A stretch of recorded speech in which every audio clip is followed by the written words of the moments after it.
You are now listening to the sounds of C1Music.fm. C1Music.fm, the familiar. It's your boy Deuce. We are definitely in the building. You know how we do, all day, every day. Tonight, we are talking about jealous or jealous. Pretty much we're talking about jealousy. You can give us a call, 805-399-1200. And the passcode is 105431#. And we are definitely in the building. I got a few callers in here. Want to call him my co-host for the night, the one and only DJ Diamond. Hi, everyone. What's going How are on, you doing? DJ? Hey, doing good. How are you? I'm doing great. Good, Thank you. good. Yeah, hi, Hey, everyone. so how was your weekend, DJ Diamond? It was good. It was a good weekend. It was awesome. Yeah, I had a lot of church activities going on this weekend, so it was pretty busy. Cool, it cool, was good. Cool. So, my weekend was good too. I actually had some exciting news. Oh, yeah? This Tell us. past weekend. Huh? Tell us, then. Nah, I can't do that. Okay. It was so exciting that I can't share. Well, all right. Well, I'm happy that you had good news, though. That's cool. You ever had exciting news that you couldn't share? Yeah, sure. Sure I did. But I'm happy for you, whatever it is. Yeah, I'm happy too. Thank you very much. You're welcome. That's awesome. But with that being said, DJ Diamond, we're gonna get into some good music. I want to call the panel in first. Let me show. I got a couple of people calling in. I got stuff from left to right. I got Franny in the building. What's going on, Franny? Hi, everyone. How are you? We're good. I got Noy in the building from the Philippines as well. What's going on, Noy? Yes, good evening. Thanks How for are you? inviting me again. Oh, okay, no problem. I'm fine. I got a special guest tonight. Fida. What's going on, Fida? Hi, everyone. I'm good. So this topic is jealousy, huh? Yeah. Should be a good topic. Yes, such a powerful emotion. We're going to talk about that. I got the homie in the house, Carm in the building. What's good, Carm? Hey, everybody. How's your day today, Carm? It was okay. Can't complain. Cool. I got another new caller in the building, too. What's going on, new caller?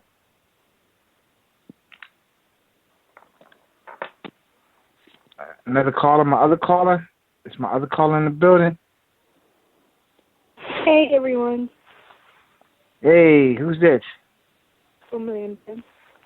Amanda B, what's good? Nothing much. Just That's good. That's what it is. We appreciate you calling in. That's a special surprise right there. And we're about to get into some good music. The topic, again, is jealous or jealous. Speaking on jealousy. And you can call in 805-399-1200. We are on a U-Version live event. And we're going to get into about 2 or 3 good songs. We give everybody a chance to look over the questions. And when we come back, we jumping in. All right? You heard it first, C1Music.fm, the familiar. You know what they say. Holla at your boy. Let's get it. You are now listening to the sounds of C1Music.fm. The familiar.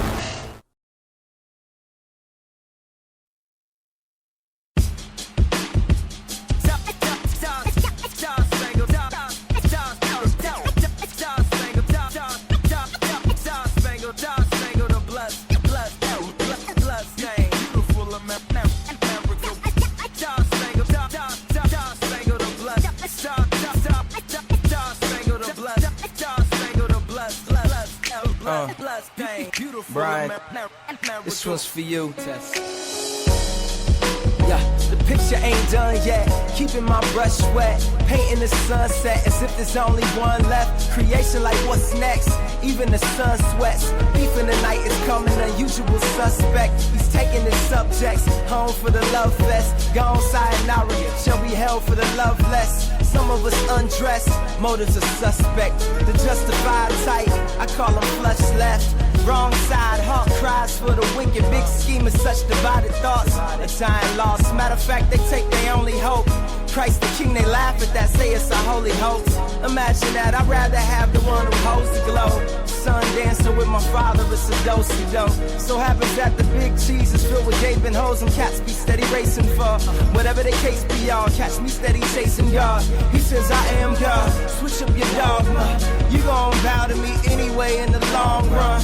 You can't change my mind, you got the wrong one. You can't change my mind, you got the wrong one. Captain America, yeah, I made America. Captain America, yeah, listen America, I'm Captain America, I'm God of America. Captain America, yeah, listen America. America, stand up, get both of your hands up and straight off flag for the bloodstained banner, yo, but they all laugh. Then they taunt us like this is a scandal. Obnoxious, pick up their cameras, yeah, they like if that ain't art, give us the standard. So I'm Jackson Pollock ripping the canvas, land of the free, home of the brave, but man wasn't free, they souls all enslaved. Classic, something Johan would play, E pluribus unum, but they don't call his name. And my apologies, I don't know all the policies, I spend most of my time following prophecy. Cause there's only one suitable captain to lead us. Please stop choosing Barabbas. Yeah, white, black, blue and red is the newest trend. We might have to fight back with fewer men. They neutralize the color scheme with darkness. Need you to zoom into what I see as an artist. Yeah, just come close to the picture frame. I be painting like Chuck Close in pixels, man.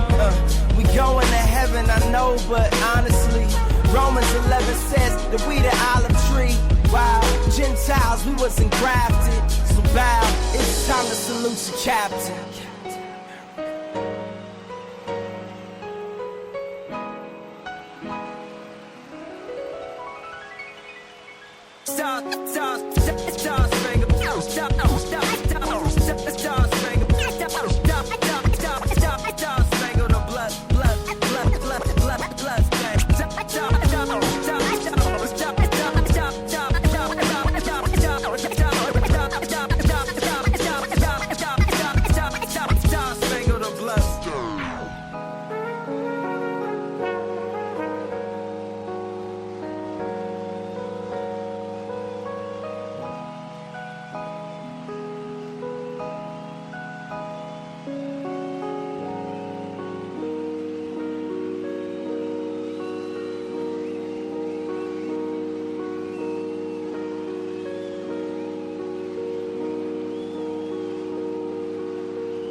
You are now listening to the sounds of C1Music.fm.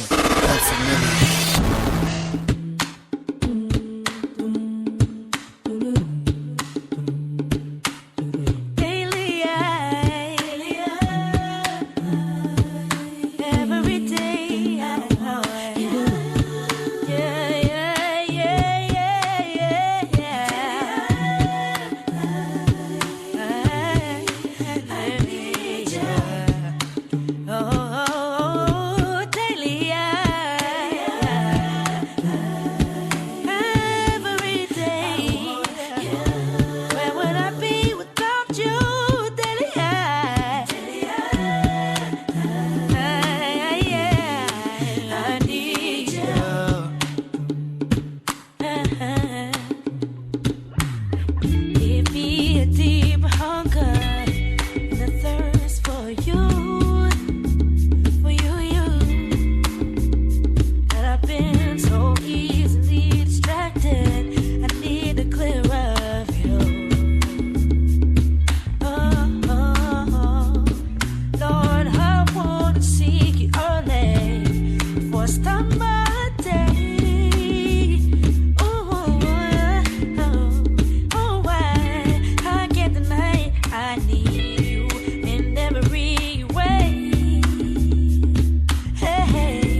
You are now listening to the sounds of C1Music.fm.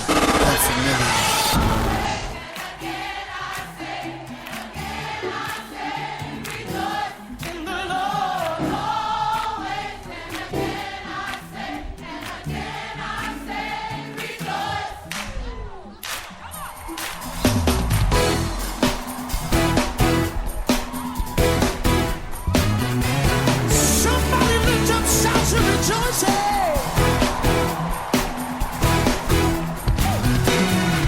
Come bless the Lord. Come bless the Lord. Come bless the Lord. Draw near to worship Christ the Lord and bless His name, His holy name, declaring He is good. Come bless the Lord. Come bless the Lord. Come bless the Lord. Draw near to worship Christ and bless His name.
You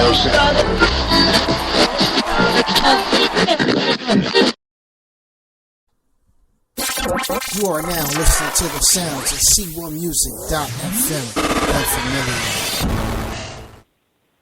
C1Music.fm, The Familiar. It's your boy Deuce. We definitely in the building all day, every day. You know how we do.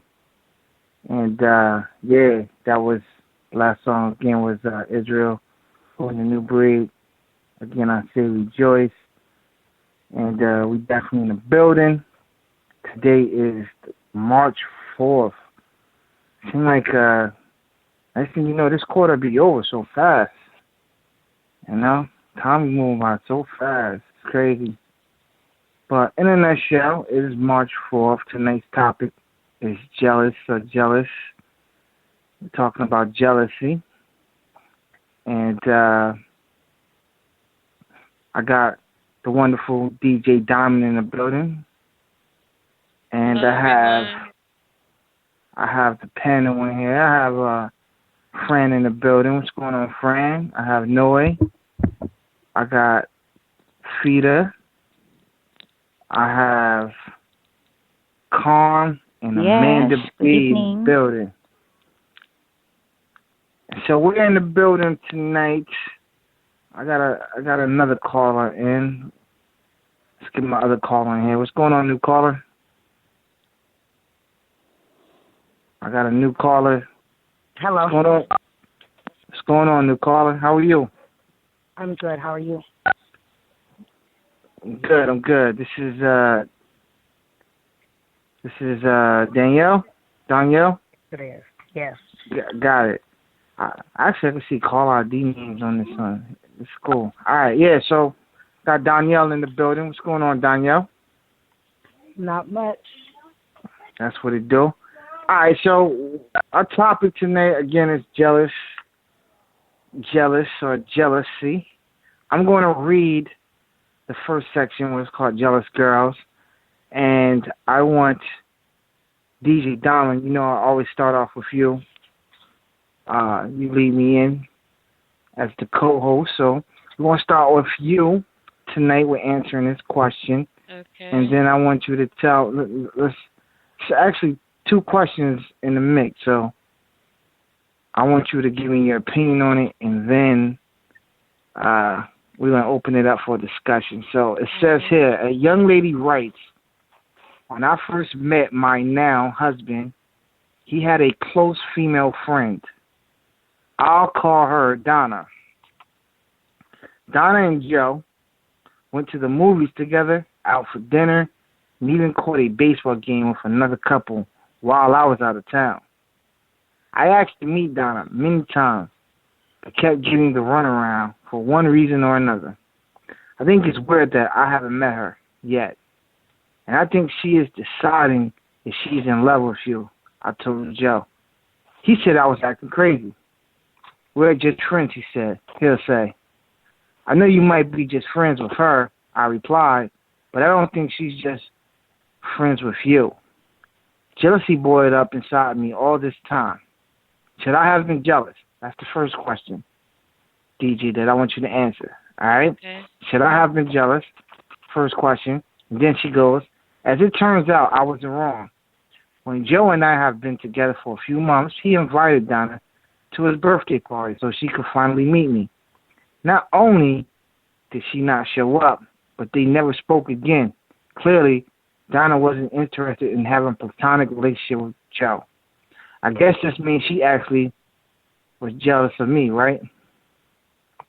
So, should this lady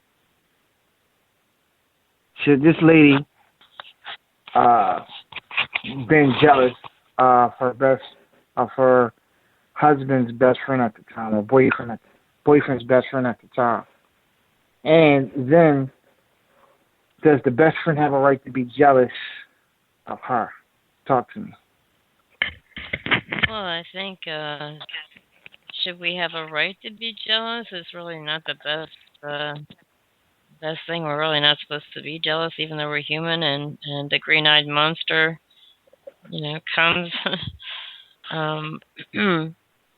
should she have been jealous? I think she had a right to be jealous. But then again, Why? I don't think she had. Well, let me rephrase that. I don't think she nobody really has like a right to negative emotions. They just sort of come. First of all, if I was, married, I think the rule would be really no opposite sex friends that you can go off and do things with, because by yourself. I think they would have married. She said, it says here, when I first met my now husband, so that means that at the time they wasn't. Oh, okay, all right. They wasn't married when all this stuff was happening at the time. All right, I see. Well, first of all, should she have been jealous? Like, I can't say as I blame her, really. But her friend, the guy's, her now husband's friend, her being jealous and not even showing up to the invite is kind of obvious what that means there, and that's, I don't know, that's really, this may sound weird, but that's actually a tough question. But you make them that way. I try. Let's see. I don't know. Amanda. Go ahead. Oh, go ahead. What you wanted to say? No, I was really kind of done. I was just, I basically, I don't know. Let me put it this way, be real. I don't blame her for being jealous, because, she's wondering, well, hey, what's up with this? You're going out with a woman, and even though, she is you just view her as her friend, me and my female instincts can tell that's not what she's viewing you of. And then I would be wondering, why is it taking so long for you to, even introduce us? But really, I guess. Well, what if it's not on him though? Obviously, no, I know. Yeah. You wanted her to meet. Wanted them to meet each other. Right. Just right. that, And, I guess whatever circumstances had played out, they wouldn't let her. It didn't happen. Right. All right, let's see. Amanda, talk to me. Should she have been jealous? Does she have right to be jealous?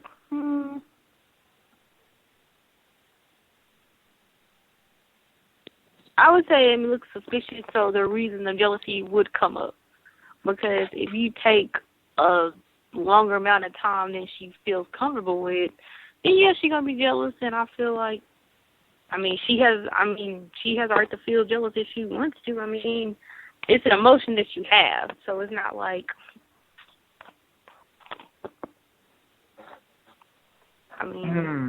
what do you say about that? How can you say, yeah, you shouldn't feel that way, but the jealousy is going to come up, is what I'm trying to say. So, I guess, yeah. Well, what about the best friend? Should the best friend have been jealous? The best friend definitely was jealous, because if she wasn't jealous, she would have showed up. Either she was jealous, or she felt threatened, or she felt like basically she didn't want to put the girlfriend in a bad position, or to make her feel uncomfortable, I guess, so to speak. Okay. I got an interesting theory about this whole topic, this whole question. That's why I'm waiting. I'm gonna get some of you females before I stir the pot up. Franny, talk to me, Franny. Should she have been jealous? Yeah. Hello. Should the young girl had the right to get jealous? Yes, Yeah. because Joe and Donna go out together with another couple, so I think she had the right to get jealous. And then this Donna gets jealous to another girl. I think so, because as I analyzed this scenario, I think Donna had some kind of feeling with this Joe, because she should go to the party if she doesn't feel anything for Joe and meet his girlfriend, right? Yeah, at the time it was his girlfriend, who is now his wife. Yeah. That's it. I'm listening to you guys. That's it, Franny? Yes, that's it. Alright. Let me ask. Frida, talk to me. Should she have been jealous? Well, yes, naturally, girls are very territorial of their men. We really want our men to be ours alone. That's a natural tendency. But I think the reason why she's jealous, what triggered it, is the fact that she hasn't met Donna and that Joe was spending time with her alone. We need to be assured that um, you're our man. You're our man, and I'm staying up with you, and I'm seeing her, but I'm seeing you at the same time, and you'll see for yourself. We need to see for ourselves that there's nothing going on. But the fact that they haven't been together, all three of them, it's something that could trigger jealousy, and it could really be very unpleasant. I think she has a right to be jealous. Okay. And what about the best I friend? The best friend has a right to be jealous? No, because she's just a friend. Usually I have friends, and I like meeting new friends from them. My friends, boyfriends and girlfriends are my friends also. So I think more friends, more fun. But why should she be jealous? What's the reason? So there's a possibility that she's not just for a platonic relationship. Okay. Noy, what about you?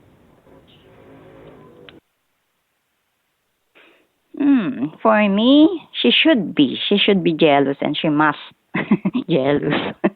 You must be jealous. That's a strong word. Yes, you must.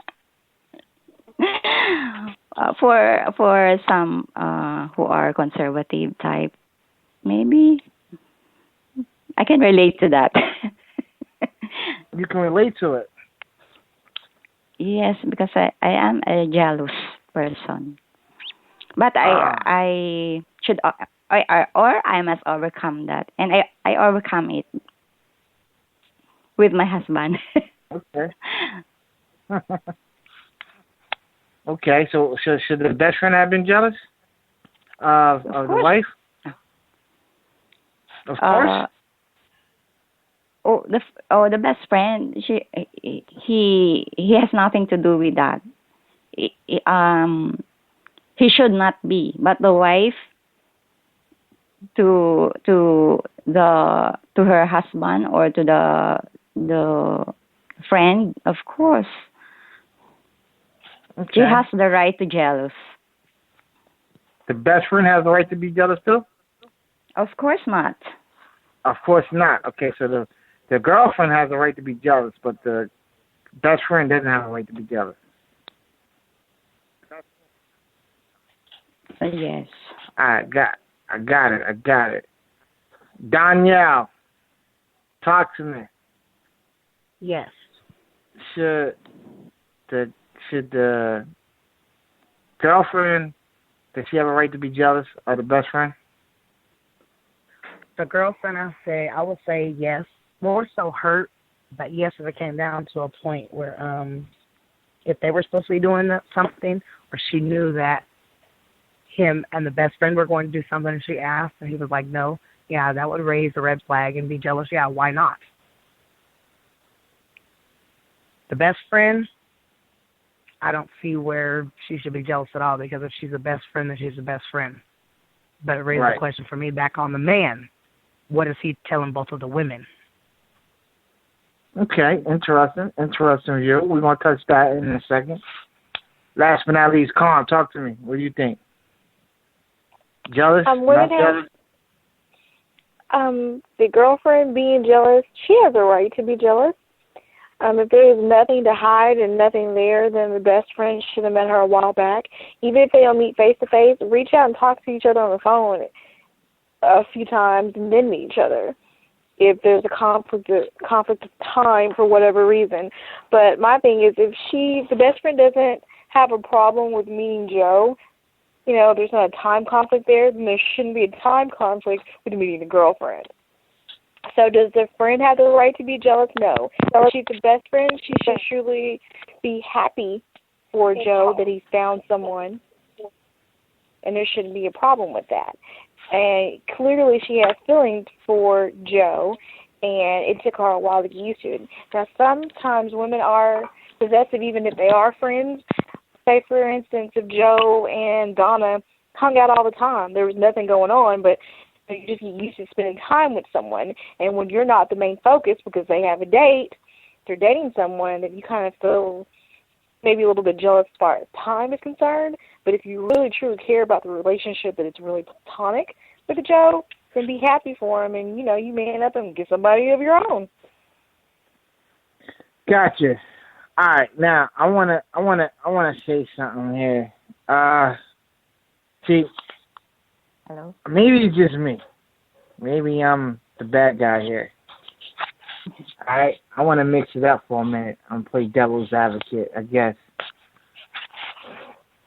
I don't think that the girlfriend should be jealous, personally. I'm looking at myself in the shoes, if I was in this particular shoes. If I'm looking at this, and I'm saying, okay, the girlfriend been around. She must have been around before. Now, y'all can correct me if I'm wrong. The girlfriend had to be around before. Like, for instance, if it was the opposite, and I was the boyfriend, and my girlfriend had a best friend, she had to have had that best friend prior to me coming around or being in the picture. So their relationship that they have in regards to me, because I'm the new person on the scene, I wouldn't be threatened by him because she's actually my girlfriend now. You know what I mean? I wouldn't necessarily be threatened. I may feel uncomfortable about certain things, but I wouldn't be threatened. Now, if I never heard of this guy before, if this was my girlfriend, and then this guy out the blue, you pop up out the blue and say, oh, I got a best friend and this best friend, like, nah. Then I have a problem. I have a problem with it.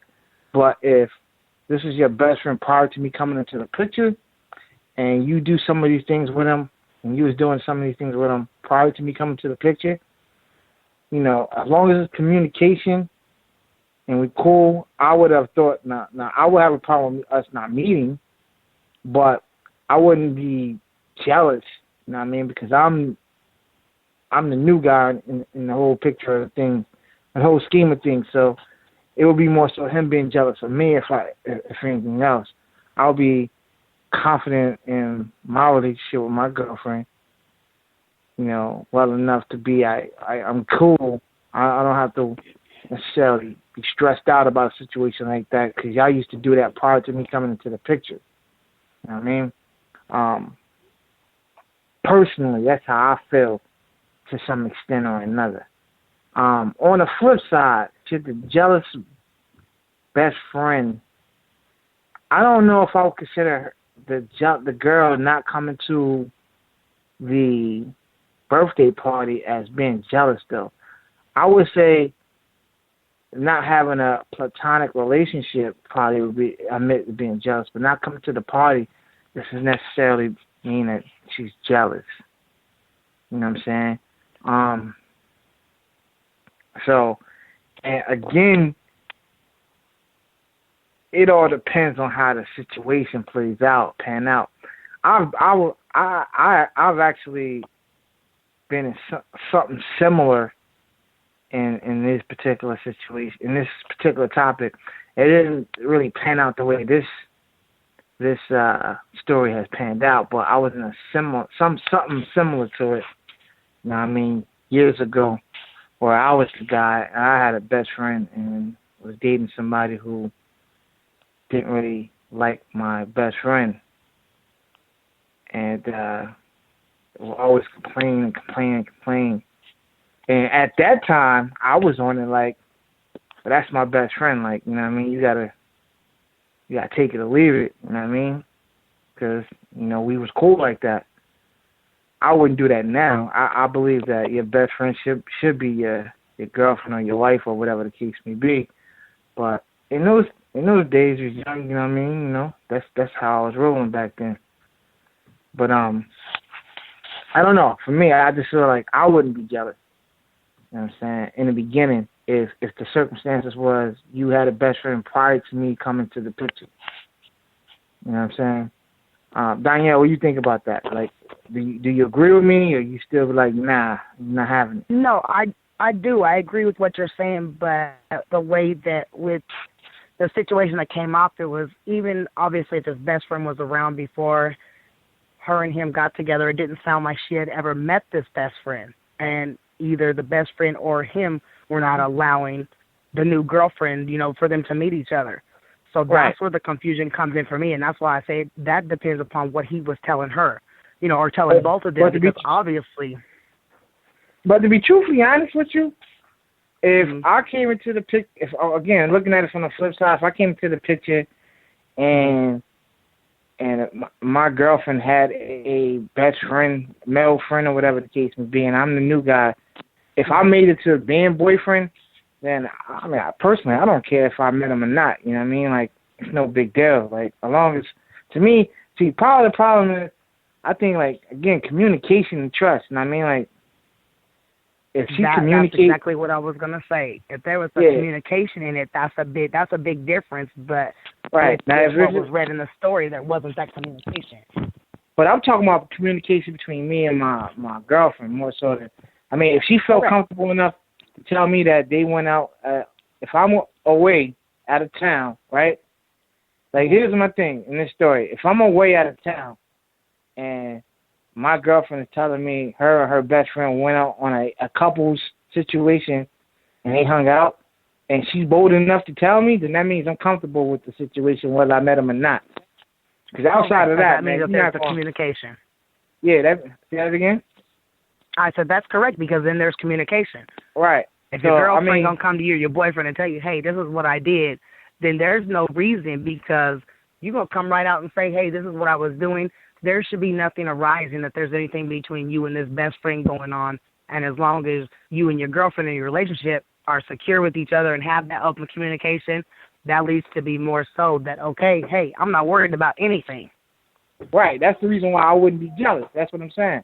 Because the communication is there, and I'm the new guy in the picture, so I would, if she was comfortable enough to tell me that they hung out while I was gone, then, you know what I mean, like, that means I'm comfortable enough to be like, all right, cool, like, once she telling you what they doing, like, it's no big deal, like, all right, well, I'll be home, I mean, whatever, and that's what it is, but I wouldn't be jealous, in my personal opinion, given the details of the story. What do you think, Con? Well, my thing was being jealous after making multiple attempts of trying to meet this person, and for whatever reason, it's never a good time to meet me, but it's always a good time to meet Joe. I have a problem with that. I'm going to start feeling some type of way about it. And I've never talked to this person on the phone or anything. But off the top, if you never get a chance to either speak to this person on the phone, let alone meet him in person, that's where I start having a problem. But then I would speak out against that and say, hey, I would go to Joe and tell him how I feel about it. And it seems as though the girlfriend did do that. It's like, yeah, you're friends with Donna, but Donna's more than friends with you. I mean, she spoke about it. So I understand she started feeling some type of way because she's done her part. She's tried to reach out. Joe was like, oh, you're crazy. He kind of brushed it to the side, and she was right. Well, all right. DJ Don, talk to me. Okay. Well, I don't know, I was thinking about it as I was listening to everybody, even though I probably would be jealous. I don't think I'd have a right to be, because it's a work of the flesh, and it's not a fruit of the spirit. And I know we're all human, but I was listening to people say she has a right to be jealous, and I don't know, and I even said she does. I knew you didn't, but then I thought about it. I was like, well, I don't know if anybody really has a right to all that. So that's just kind of a thought I was having. Right. Then I thought about what you said, and that was actually, but... What you mean? What did I say? Well, you talked about how you wouldn't be jealous because you'd actually make it to boyfriend, and you wouldn't be jealous if they were friends before, and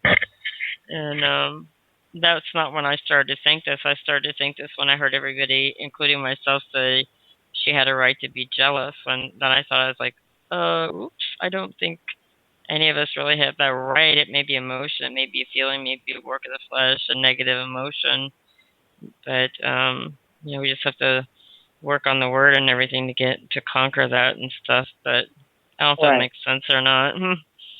Yeah, it does. But see, my thing again in the relationship between them two, as long as you discuss your communication is there, and you discuss your boundaries.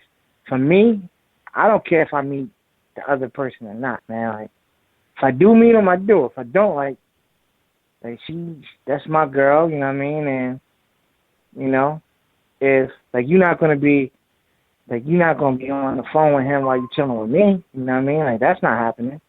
Like, you're not going to be at my house and on the phone with your best friend. Like, stuff like that is not happening. You know what I'm saying? If I call you and you with your best friend, like, you better answer the phone. Like, don't be like, oh, I didn't answer the phone because I was with such and such. Like, nah, that's not happening. But, as long as you make sure you put me first before anybody, then, yeah, like, if I meet him, I meet him. If I don't, like, I'm not going out my way to meet him. And, and if he doesn't want to meet, majority of the time, to be honest with you, and this is the reason why I said if I made it to boyfriend, then I'm good. Because if a best friend jealous, not jealous, a best friend's first priority is to do with hate. They're going to hate on you anyway. Like, don't talk to him. He may not be good for you or whatever the case may be. So I'm looking at it as if I meet him, that means that he was co-signing me. If I didn't meet him, I mean he was hating. And if I made it to boyfriend, even through his hate, then I don't care if I met him or not. You know what I mean? It's no big deal to me. I think apart sometimes, I think maybe the best friend on some occasions may not necessarily be jealous because they want to go out with your boyfriend, but just because you might be taken away from time that you used to spend with them, before you came along, kind of thing. That could be possibly true. Like, I look at it from this standpoint. Like, one of my female I was best friends with, I never met her husband. I'm not jealous of him. I don't care that I met him or not, you know what I mean? She talked to me about him before. I listened, gave my opinion. You know what I mean? It is what it is, But, I mean, I don't care if I ever meet him or don't meet him. You know what I mean? Like, I don't hang out with her as much as I used to. They do their relationship thing, and that's what it is. And, I mean, I got my own.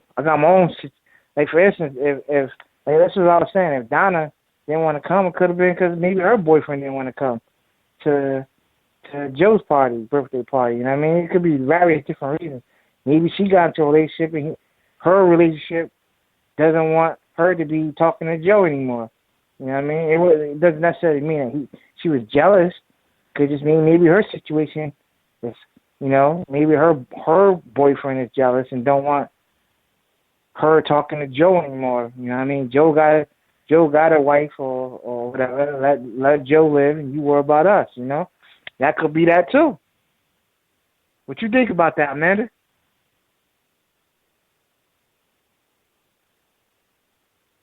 Amanda, you there? Did we lose Amanda? She's online. Amanda, you there? You fell asleep on us? All right, what about you, friend?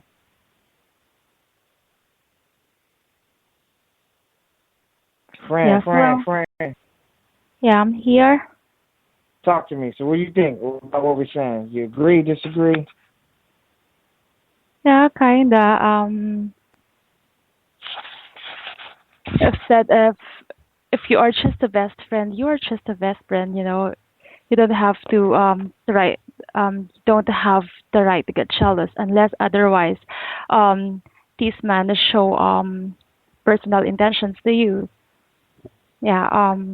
Actually, I had that kind of situation before wherein my best friend is very jealous of me.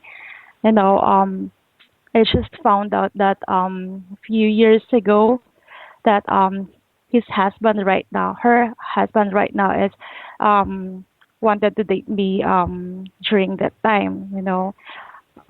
It's just that he holds his back because I am or I do have a boyfriend back then. But I think she I know where she's coming from. She's jealous because his husband has a feelings for me, and um just a few years ago when they fought, they had a terrible fight. His husband go to my house and is trying to find a comfort. I was like, go home with your wife. My this man is like, I want to have or I want to file a separation, and then I disagree because they are married in the church, and then Hold on, I hold want on. to So this I is want your friend? yes, this is my friend. Yeah, I want you them. adding a whole new dynamic to the story, though. Yes, because I can. I just sharing. I just want to share my situation with my best friend. Um, it's just that yeah, the best friend has the right to get jealous, but it depends on the situation where he or where she's coming from. That's it. Yeah, in your situation, though, your best friend is actually your friend and her husband, Yeah, right? my friend. Yeah, Yes. that's a different dynamic to it, for one. For two, if I had a Mhm. best friend and my girl or my wife or whatever goes to talk to my best friend about me, Mhm. cancel that, man. That's not a good look. Like, if you going to talk to my best friend about me, it better be for him to talk to me. Like, you don't go and pour your heart out to my best friend to get comfort, you know what I mean? Like, if anything, it should be, yo, go talk to your boy. And that'll be the end of that. And you don't have to get in too much detail. If you going to my best friend for comfort, nah. And to be honest with you, I'll be mad at my best friend, too, if he don't check you Actually, it for that, you know what I depends. mean? Actually, like I would say, it depends on the situation where this is coming from. If he just go there just for a friend talk, that's okay with me. But if you're going to give a malice with it, no, that's a different story. Nah, man, you don't go to my friends for no peace talk or whatever, man. You go to your own friends for that. Because how I feel, what if I don't want none of my friends to know my personal business? And you violate my personal interest in it, you know what I mean? Mhm. You want to let people know your business, and you go talk to your people. But don't go talk to my people. If I don't want them knowing my business, if I want them to know, I tell them myself. That's how I personally feel. I don't know. Fida, how you feel about it? You still think that the girlfriend has the right to be jealous? Well, the thing is here, if I'm in love, I want my friend to meet her. And meet him, to meet him. I want my best friend to meet him. I want the two of them to get along. I want them to hang out together because both of the two men of my life, the two men in my life are hanging out together, all three of us. That will be the dream, right? Because you'd want them to get along. Usually, the people that you love, you want them to get along. So I'll find it confusing why the two of us, her best friend and me, haven't met at all. So what's going on? But maybe you're right then. That is not enough reason to be jealous, because it's like you're just in. If you get jealous, you're the only one who gets punished for it. You're the only one who gets miserable because it's a jealousy is a hard thing. I've been jealous before. There was a time that I was very jealous and I was very possessive because I was so scared. It's a need, not love. So I tended to be to be needy instead of being able to love the person, and it destroyed the relationship. So jealousy is a very powerful thing. You have to really pray very hard not to get carried away by it. It's a strong thing. but you have to use your mind, and trust is the base thing. But the thing is, my boyfriend, should also assure me that nothing's going on. You're my lady, and I want you to meet my best friend because I love you and I love her, and I want you to hang out together. I think that's it. You know, I want to be realistic though, and maybe you guys, anybody on here, y'all can answer this for me. Who do anybody know of any couple where they have a best friend that's opposite sex, and they all hang out together? They hang out together as couples. Do anybody know anybody right now that's like that? I do. Most of my friends are couples. Yeah, but what I'm saying, do you know of anybody that is a male that has a female best friend, and the male brings his girlfriend and hangs out with his female best friend and her boyfriend. They all hang out together and they close. You know somebody that's like that? Yes, because I have male friends before, and we hang out together with I have a guy best friend, and he always likes me to meet his girlfriends.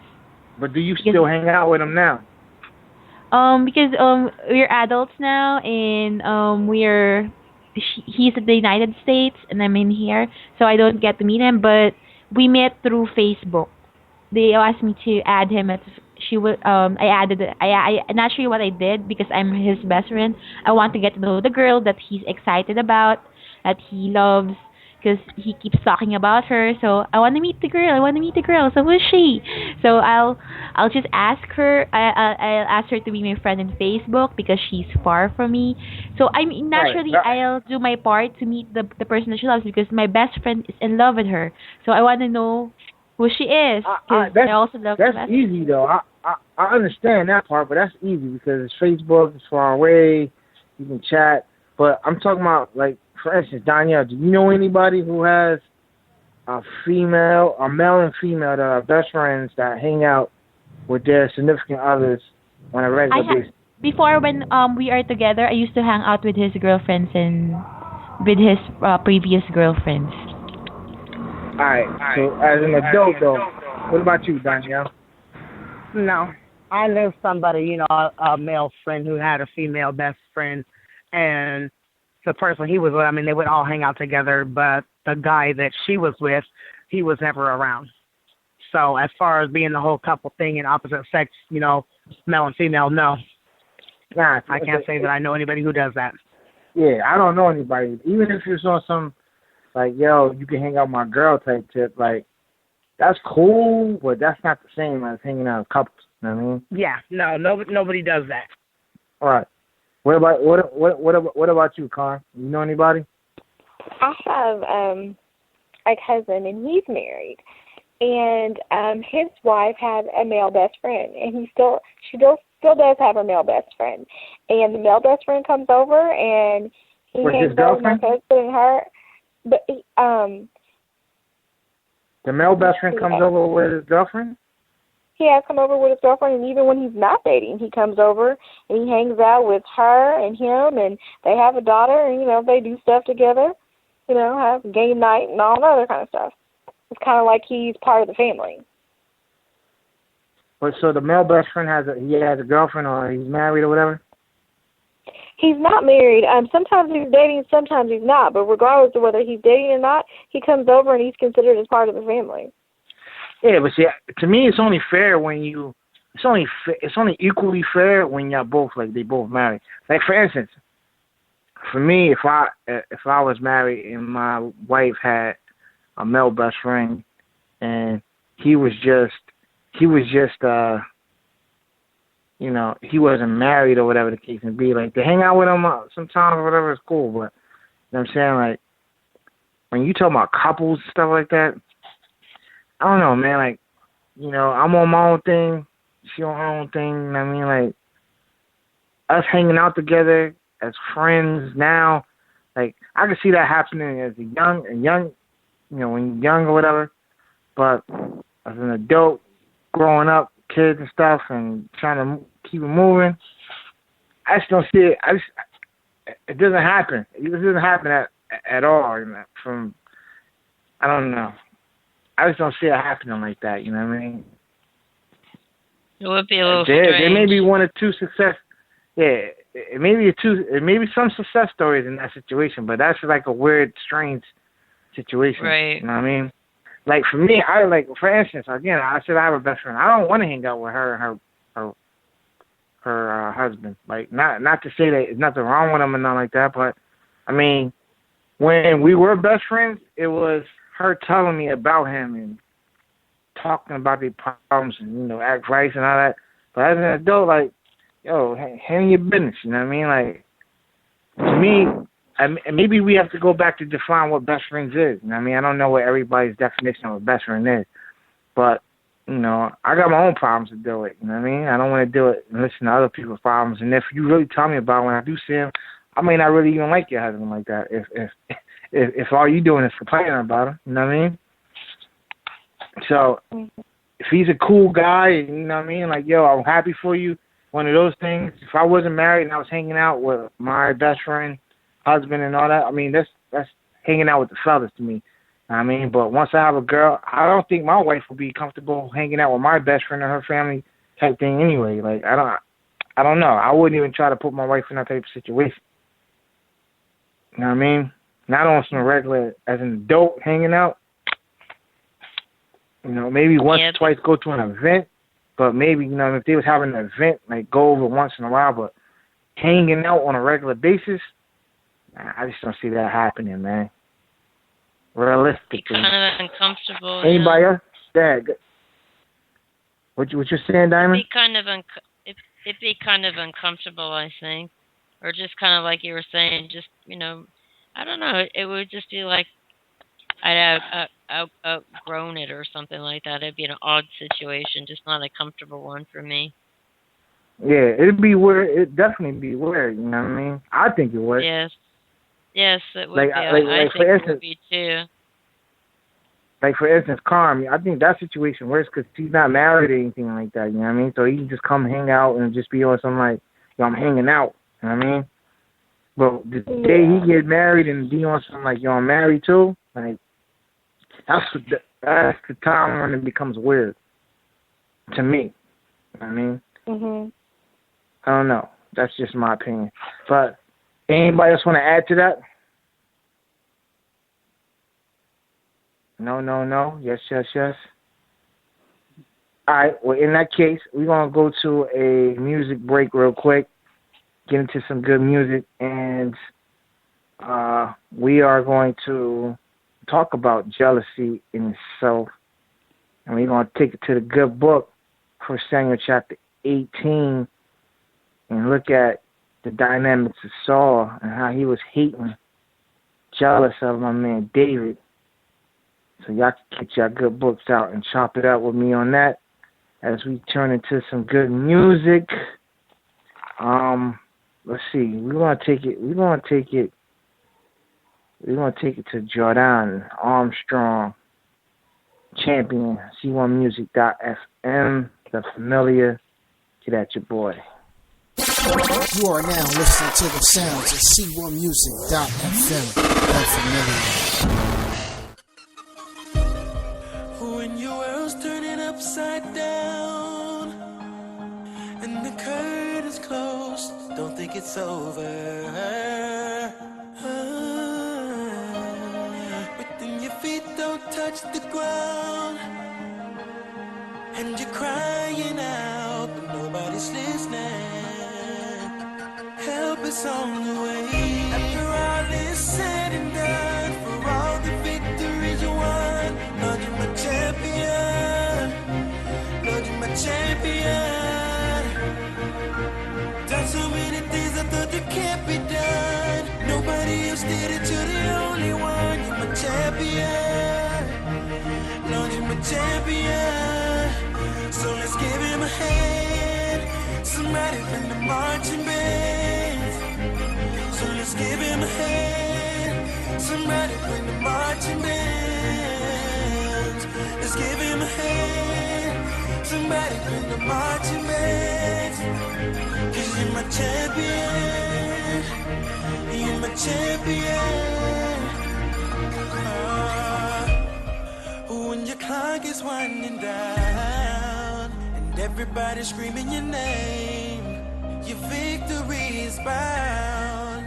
But what happens when you lose the game? So tell me who's gonna start the show and who's gonna start the dance?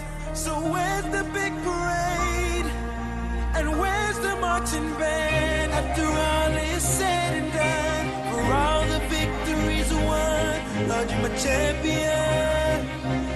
Lord, you're my champion. There's so many things I thought that can't be done. Nobody else did it, you're the only one.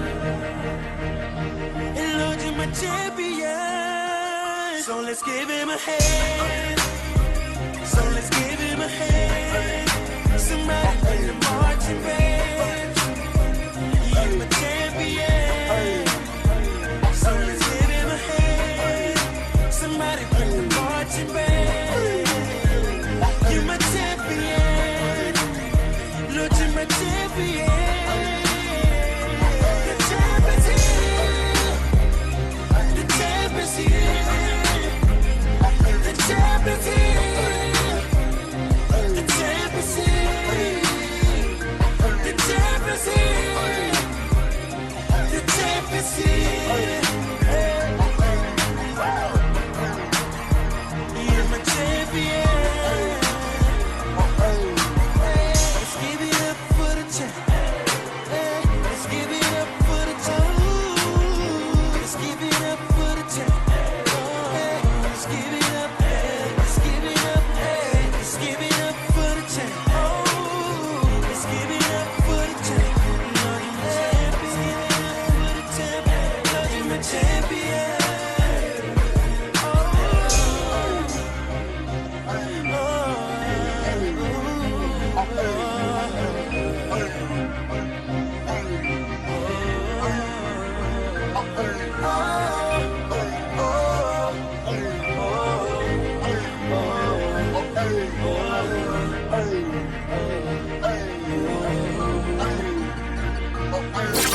You are now listening to the sounds of C1Music.fm. Unfamiliar.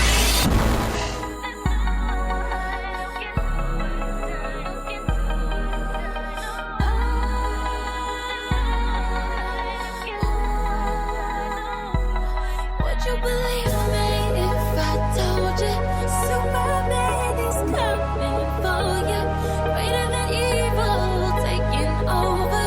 In his power, supernova.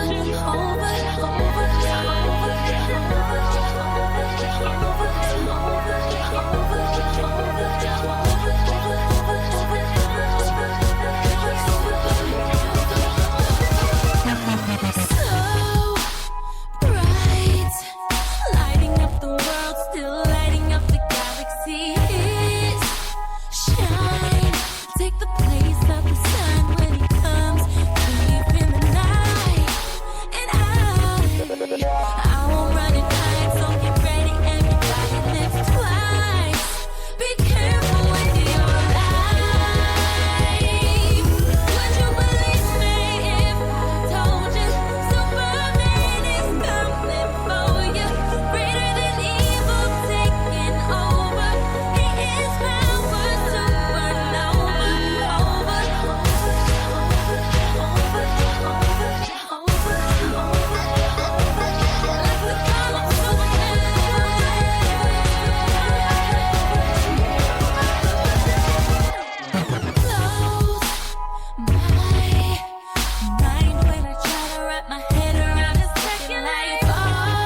over. I told ya, ain't bright enough for Hova.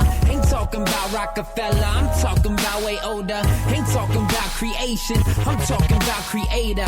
You talking about a rapper, I'm talking about a savior. Who can change anything from the sun to the moon and the stars and the blackest sky? Ain't nobody ever done it like him, and it really doesn't matter what you think, cause the fact is while I was on the streets thugging, he was loving me hustling, he was loving me hustling, and it really doesn't matter what I think about myself and the things that I'm capable of, and I know everything that I need I can find deep inside is faithful. Loving my new demeanor, seen the change in my team. Now my life is so crazy, baby Martin and Gina. He already won, Superman stopped us from drowning in sin. Who the damn? Can I say it again, loud as I can? Jesus, you my boulder, rocket man.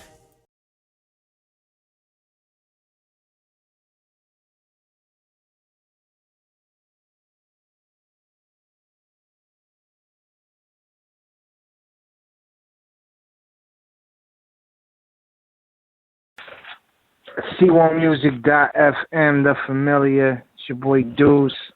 We definitely in the building. You know how we do all day, every day. Tonight's topic is jealous of jealousy. And we got a new caller in the building. What's going on, Brenda? How are you? Hi, I'm fine. How are you? I'm doing good. Welcome to the show. All right, and no problem. Thank you for joining us. I don't know if you were able to get the show questions or not. I'm pretty sure DJ Diamond will get them to you if you don't have them already. And okay, we got Brenda in the building. We got Danielle in the building. Amanda B, Carm.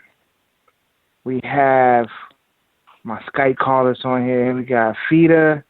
We got Noy from the Philippines. Fida from the Philippines. We got Fran from the Philippines. And we got the one and only DJ Diamond.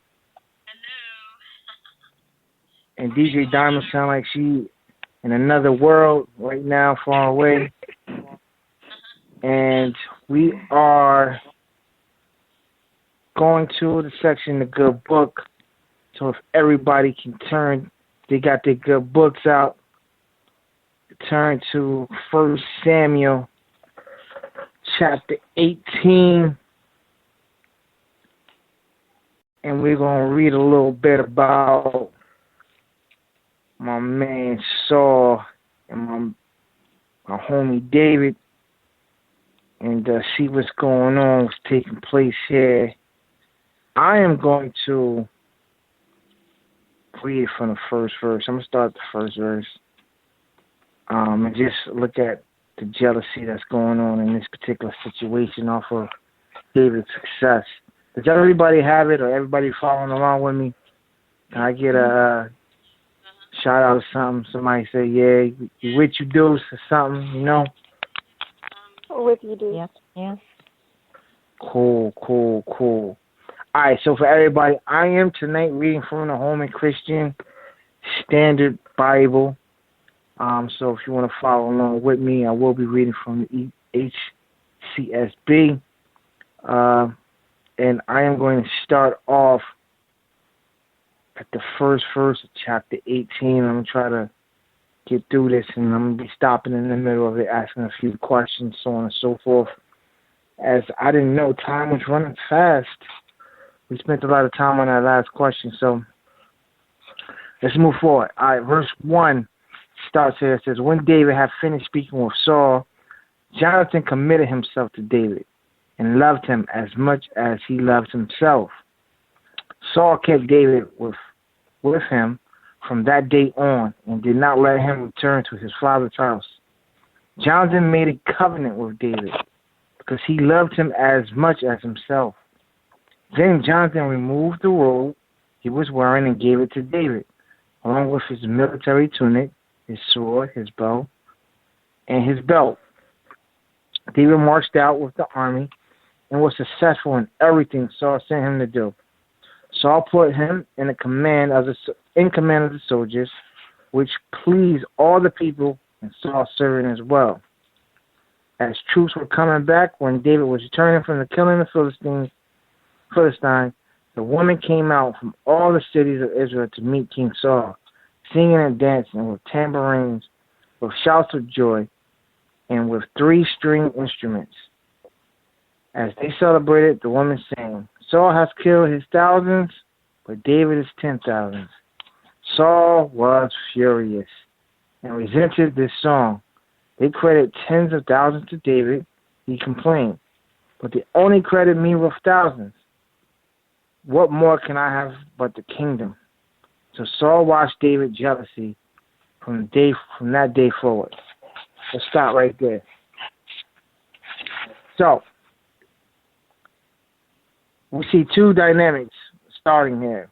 The first dynamic you start seeing is the relationship Jonathan had with David, and we also see the relationship that Saul started with David. Interesting enough, we see Jonathan is treating David and loving David as much as he loves himself, pretty much as a best friend. Are you ladies, are the ladies online, do you agree with me, disagree, this is what's going on here? I think he's treating him like a brother. Yes, I think so. I think he's treating him like a brother, like a best friend. Right. Treating him like a best friend. And we see David, I guess David is receptive of it. He's moving up in his military ranks. He's getting favor from Saul. And everything he's doing, Saul is giving him more and more, jobs to do, and David is doing them successfully. And, the woman are noticing, and it's the woman that makes Saul jealous. Because the women are singing, with their tambourines and their shouts of joy and the 3-string instruments, and they're celebrating. Saul has killed thousands, but David 10,000. Let me ask you a question. Let's see here. Brenda, I'm going to ask you this question, Brenda, being that you're new to the show. Do you think that it mattered that it was the women that were singing praises more so than, men? If it were men that were standing out saying the same thing, you think Saul would have been just as jealous? I think that a man's ego, because the women were saying it, realizing that David's young and coming up and doing way better than him, and he's feeling like the old man that he don't got it like he used to, and so there's a lot of tension, and he's like, he's not all that he used to be. Somebody's coming up and filling his shoes even bigger than he's got. So absolutely, if the guy said it, I don't think the guys don't care about that stuff. Guys don't care, but it's because it's a woman. Yeah. Man, that's if you think about it, that's kind of deep though, because it's like he had to make sure he felt some type of way that he wasn't impressing the ladies over David. That I don't know. That's kind of deep. He was trying to keep up. Have I wish there was more guys on the phone so I can ask them a couple questions that, has a guy ever tried to compete with keep up with a younger guy before, because of this type of situation before. I'm looking at myself. I never tried to keep up with somebody, but I'm not at that age where I feel like I'm old, and losing it. I can only imagine, some, older gentlemen who maybe have some younger friends and trying to keep up with them. They start realizing that they're a half step behind, They can't move like they used to no more. Does it make He's losing his favor also. I mean, God's losing his favor, and here comes David. He's got the favor of God all over him. The problem with Saul knew. I think Saul knew. Part of it too was Saul knew that he was going to lose. He was already out of favor with God. So maybe Saul is starting to realize that, David is the one, and also could be like David's the one, and he's kind of like helping David become the one because he's giving him all the success. And when he starts seeing that David's the one, it's like, okay, what am I doing here? That could be one way you can be looking at it too. I don't know. It's mind-boggling to me that if the guy is like, I would have been. You would think that his jealousy would have came from all these battles of being won on the battlefield. I'm pretty sure all the army guys and everybody are talking like David's that guy, and I'm pretty sure that Saul is hearing about all these battles and witnessing what's going on, that he would be more jealous about that. But instead, he's jealous because all the ladies are acknowledging David, and singing all these praises, coming out with their singing and dancing and stuff, partying, because David is, winning battles. He's mad about that more so than, the fellas that's on the battlefield, how they feel about the commander in chief. I just feel that kind of ironic. What do you think? What do you think, DJ Diamond? Well, I think that he is feeling that he is losing. He can tell he's when it says that he jealously watched him, I think he kind of had a feeling that he was going to be the one that was next in line for the kingdom. And so just to make sure, he was jealously watching him to make sure he was not doing, that to find out what was going on. And that he did used to be him, where everybody was singing his praises and everybody was like, oh, he's so wonderful. And now it's David, the new kid, Johnny come lately, is there. And so it was hard for him. Okay. Carm, let me ask you this, Carm. Why do you think, instead of being jealous at David, why do you think he didn't talk to his son and be like, all right, son, technically speaking, you should be next in line. Why don't you step your game up?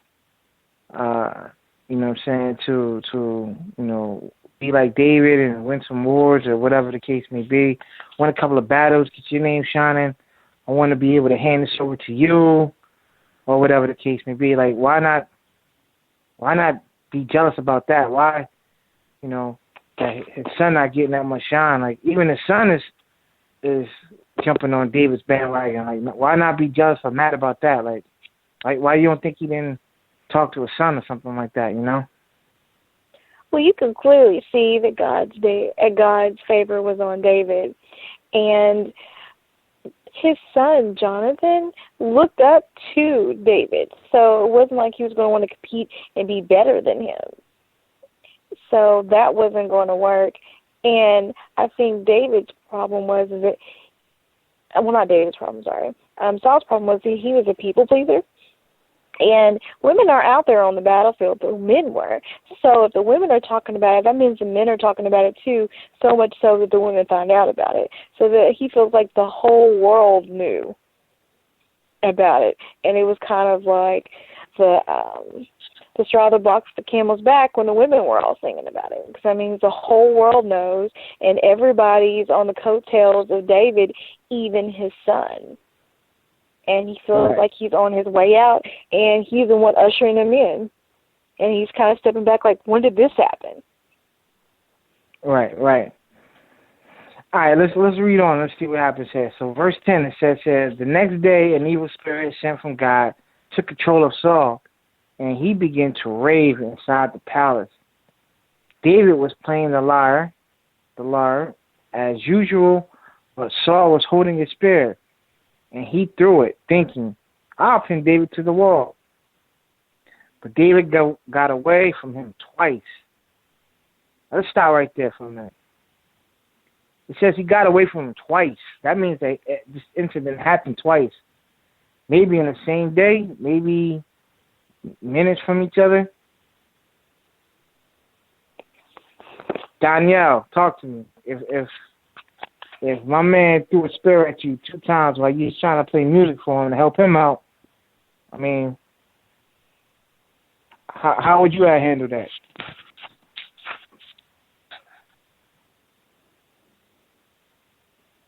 Danielle, you still there? I see she's online. Maybe she got a new phone mute. All right, what about you, Franny?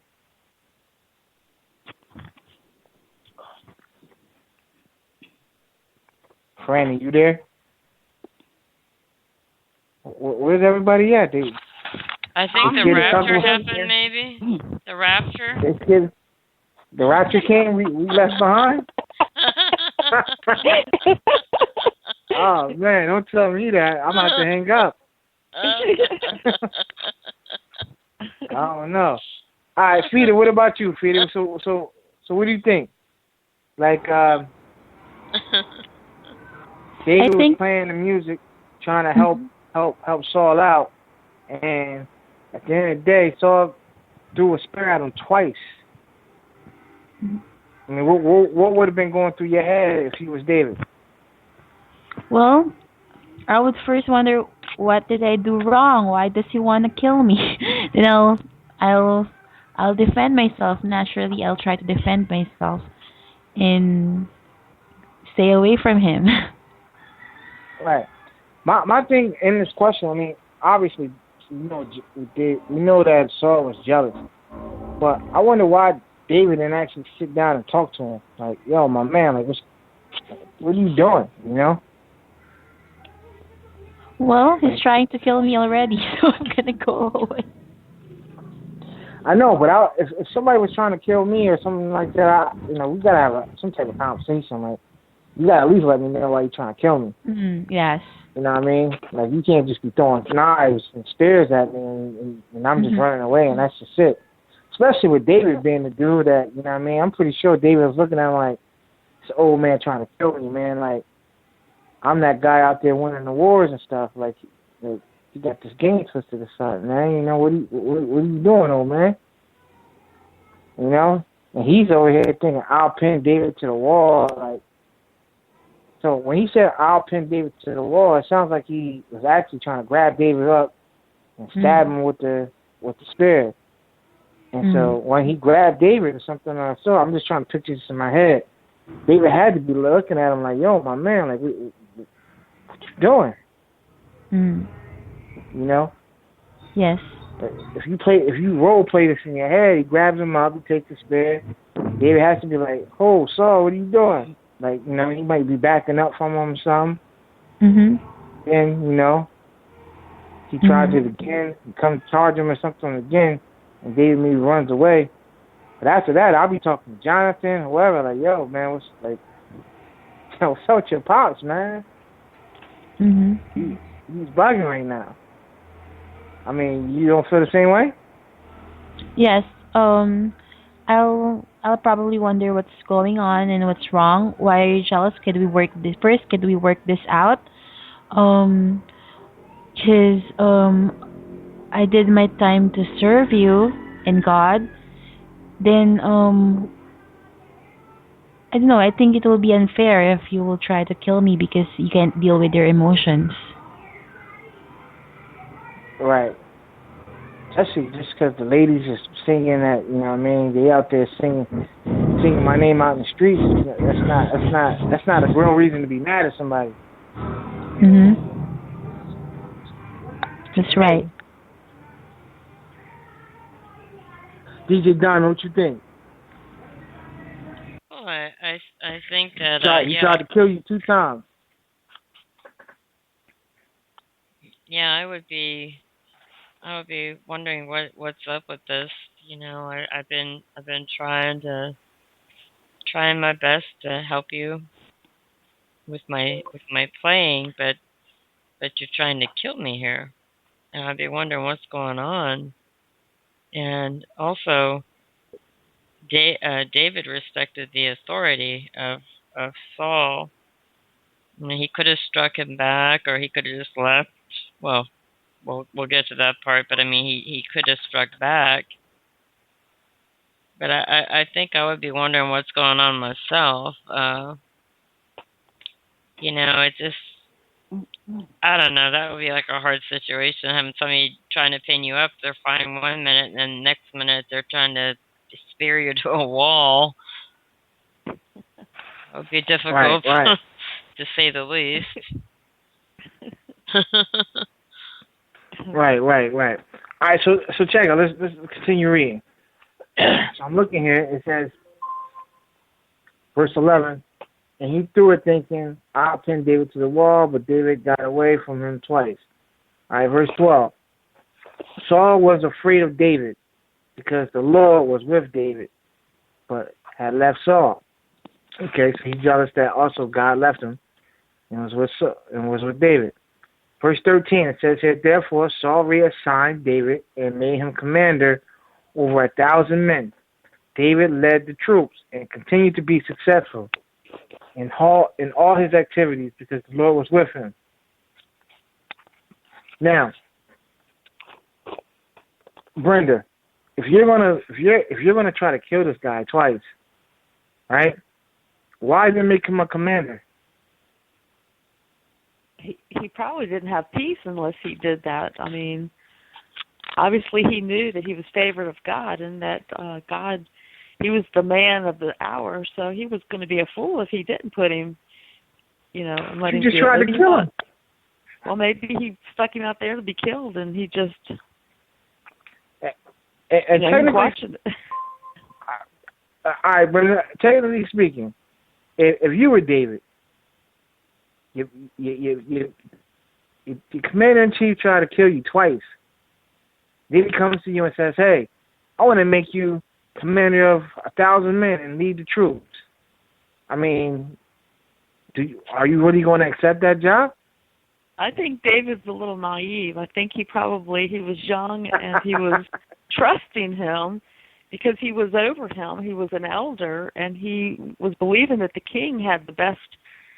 And he, before that, even he played the music to calm him down from evil spirits. So he knew something was wrong with him.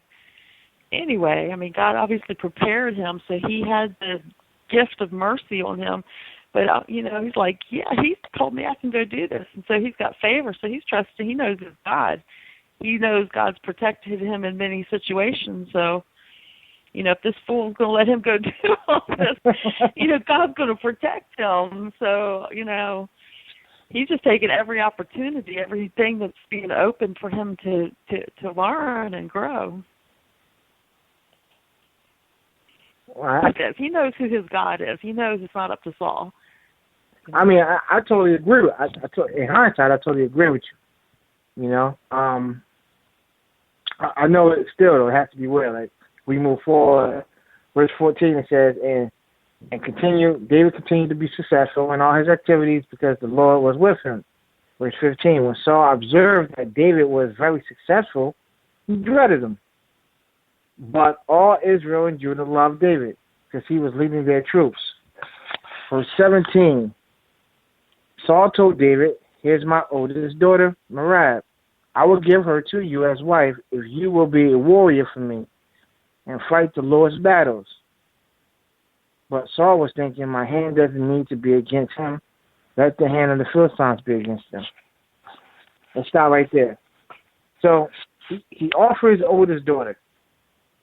He tried to kill me. I'm leading the army. And I'm trying to even think of who Saul thought they were fighting. Like, they was already fighting the Philistines. Leading armies and being successful. Like, he already was, he already was a warrior for him already. If he's leading his troops, I think Saul was slipping all the way now. Because that statement to me doesn't even make any sense. I gave you 1,000 men. You're successful in leading my troops in all your activities. And now I'm going to say, I want you to be a warrior for me. Marry my daughter so you can be my warrior. If I was David, I would have looked at him and said, man, I'm already your warrior. Mm-hmm. I'm already leading the troops. Why would I want to marry your daughter? I think he was trying to get him killed.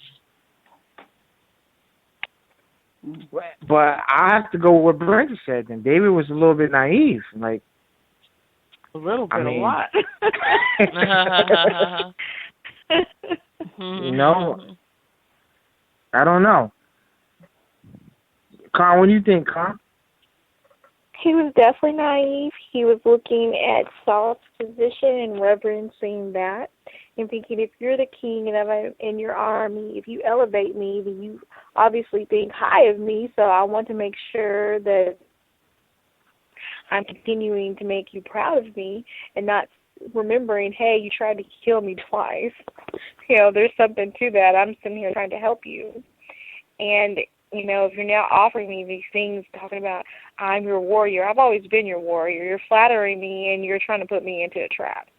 But, you know, I'll go along with it because I know my God's going to protect me regardless, and he's going to continue to elevate me and keep me safe. But he put way too much trust in Saul.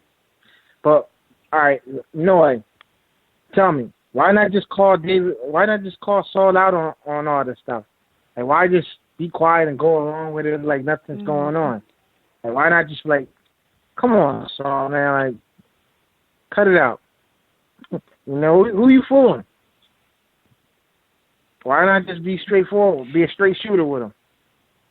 Why you don't think he did that, Noy? He's the king. I don't know if you can do that. I don't know if you can go straight to the king until he calls on you. What do you think, Noy?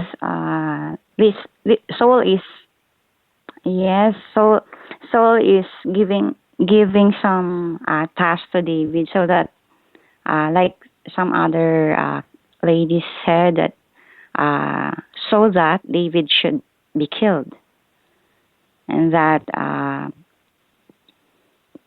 that would be the answer to his wrong motive.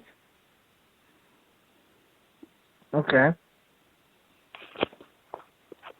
Oh, all right. Well, let's see what happens there. So Saul, verse 17 says, Saul told David, "This is my oldest daughter, Merab. I will give her." I don't know if I'm saying her name right, but we're gonna go with that. "I'll give her to you as a wife, if you will be my warrior for me and fight the Lord's battles." But Saul was thinking, my hand doesn't need to be against him.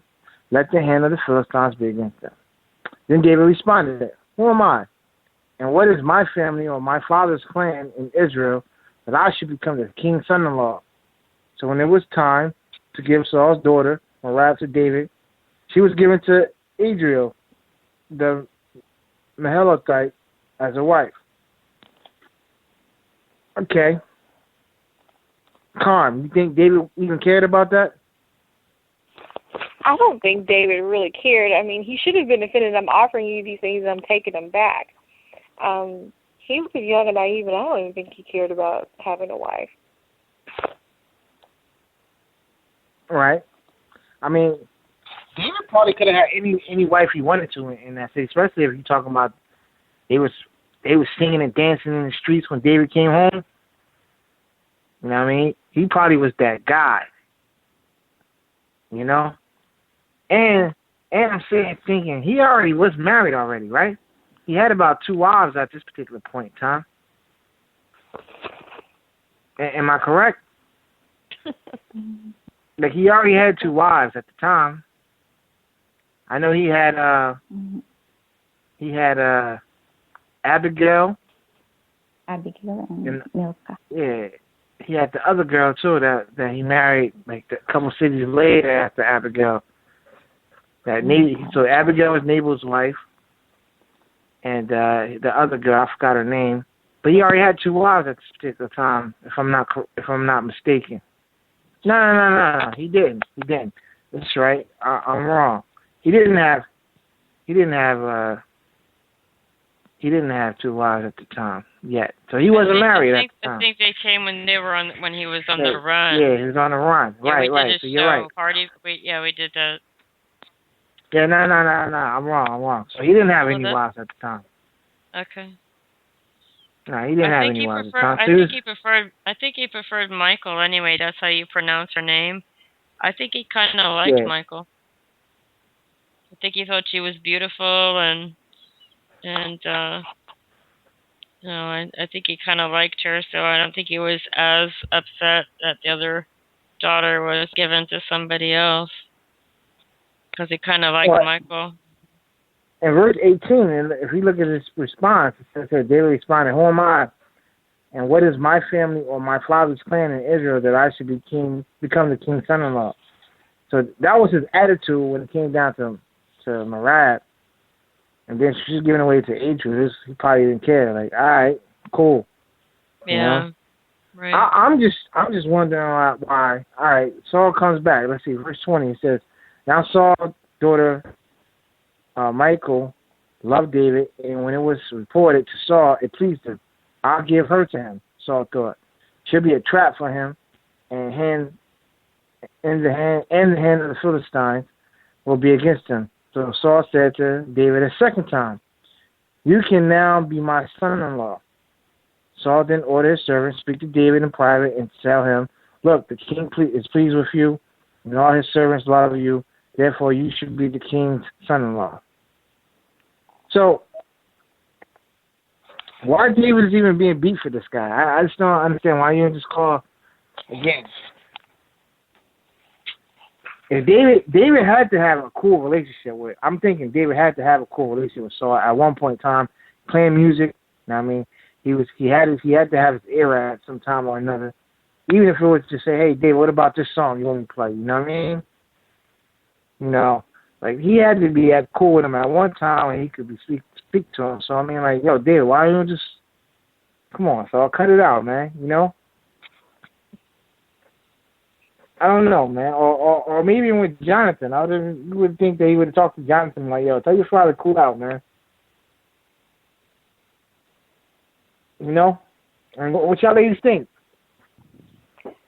I personally think that you just can't come to the king any type of way. You see that he's having issues, and I'm sure he got offended and angry quite often. He was working in the flesh, and I'm sure that if you have God's favor, you can see that God's favor is not on Saul anymore. He's not acting the same. I can see speaking to Jonathan and, have him inquire of his dad what's going on, but you just can't come to the king any kind of way, whether you have his ear or not, because the king can change his mind at any given time, and you have, no right to just come to him any type of way, and he can put you in jail, kill you, or whatever. Right. I think you're right. I think they did have a relationship, even if it was, like you're talking about with the music. But I mean, I think that David looked up to King Saul, and he respected his authority, and he respected him as being the anointed one, even if it was at one time in his life. He looked at him as God's anointed you, and you were God's anointed, even though I've been told I'm going to be king. He looked at him like you are God's anointed, and he didn't want to touch God's anointed. He respected the anointing. He respected the authority. And I think he really kind of actually loved him in his own way. And he realized that he did have issues.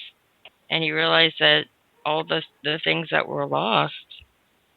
So I think it was hard for him, I think, to be trying to be killed by somebody you love like that, too. Just my thought. Yeah, that's a hard bar to chew, man. The person that you respect, the person that you have the utmost respect for, want to take your head off, Right. But at the end of the day, even when I'm trying to translate this even to today's time. Like, if I have the utmost respect for you, I don't understand why we can't just sit down and talk. Like, dude, I don't. All those females who are screaming my name, I don't. Sound like I didn't ask for that. Like, why are you mad at me? Right. And I understand that the favor of God, and it's on me and everything. But you realize that it's the reason why you giving me these promotions. I'm winning these battles and making you look good. Mhm.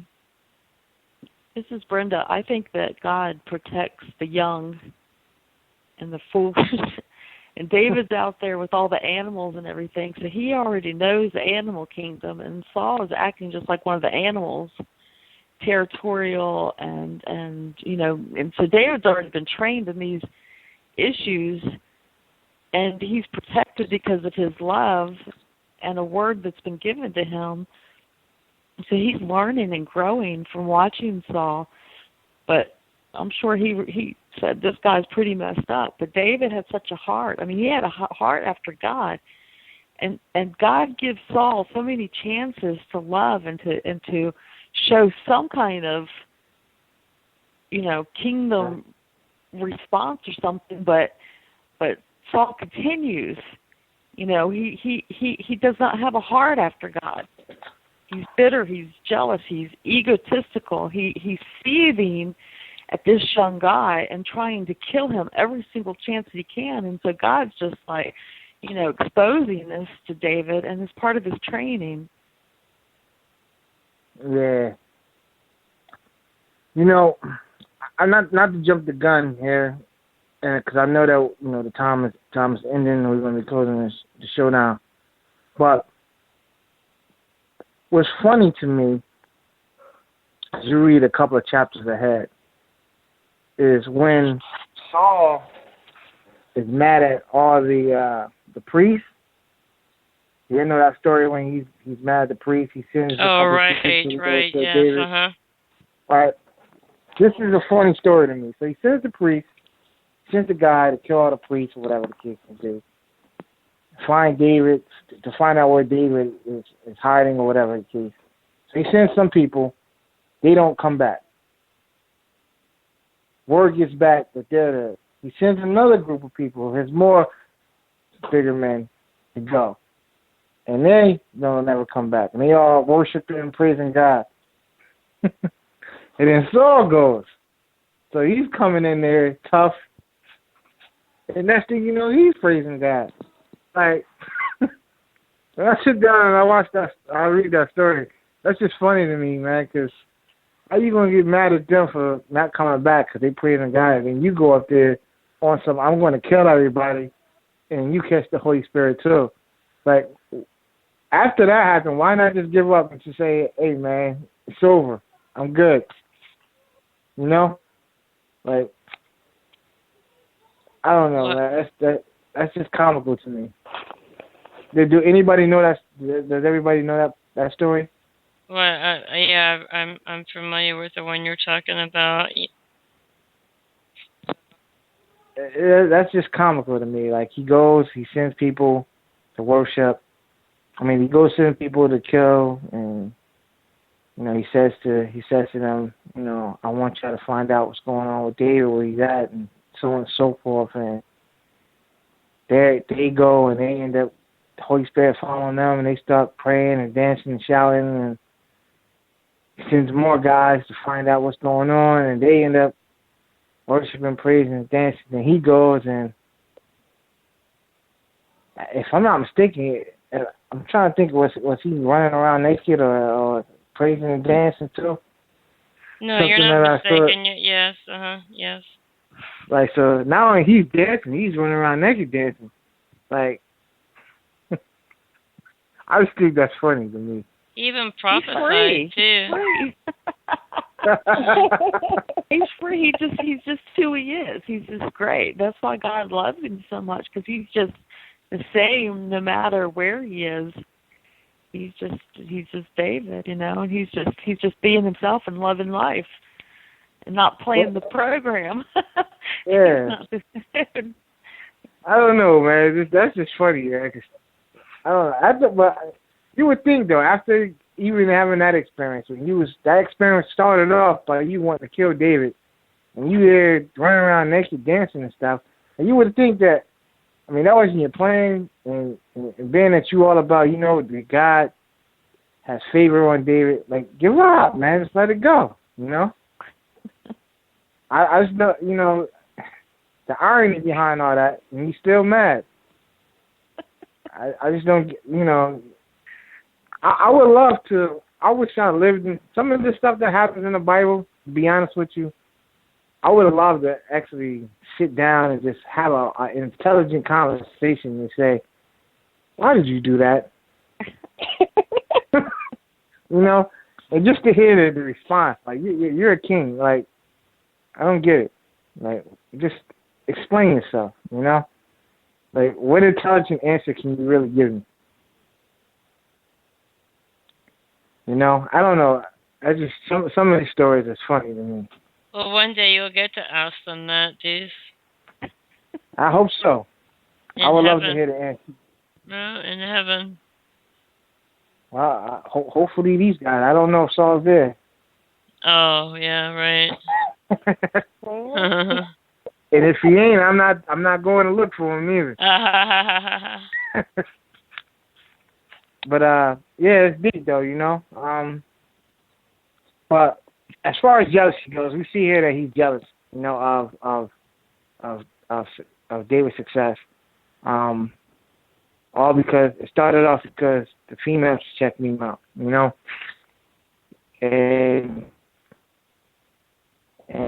Saul was jealous of his success. He had his hand on his life and was leaving Saul's, all about Saul's own choice of doing, you know. And, you know, and the fact of, as we always said on this show, that whenever you always make it about you, it always ends up bad, you know. We read story after story after story that whenever somebody ends up having selfish motives, it never ends up good for them. And Saul is another example of starting off with selfish motives, and it ends up bad. With that being said, though, Brenda, would you like to share any last words for any of the listeners about jealous people, the story, or anything of the sort? Shout out to anything. I think that jealousy is an interesting human emotion, and the word says that God is jealous for his people, that he protects us, and this is an emotion that God is exposing in the Word, and I think it's amazing because when we get these feelings towards things, you know, and we think we're bad, but, you know, God is jealous for his people, for us, and I think it's amazing that this is an emotion that can cause you to kill somebody or really see who you are and what your heart is about and what you feel and what your motive really is, and it's exposed. It just shows me so much, and I love that you brought this up in this program, and it's awesome. Yeah, I appreciate you joining us tonight. Thank you. Definitely. What about you, Fran? Any last words?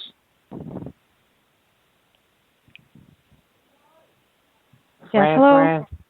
Yeah, I'm here. The small amount of jealousy in a relationship, it's normal, but you also have to trust your partner with regards to that and have faith. That's it. Good night, everyone. All right, what about you, Noy? Any last words? Well, for jealousy? me, yes, jealousy. You can balance it if you have a strong jealousy. It can pull you down or pull apart one's relationship. All you have to do is to really understand your emotion. Even with your partner, you can talk about it and communicate with it. Communicate your feelings with your partner. May I add also with the story of King David and Saul. That's a problem of the proud people like Saul. You know, it's a strong jealousy, and it's a feeling of insecurity with regard to Saul. It's insecurity and fear, anxiety with his kingdom. But we know that David is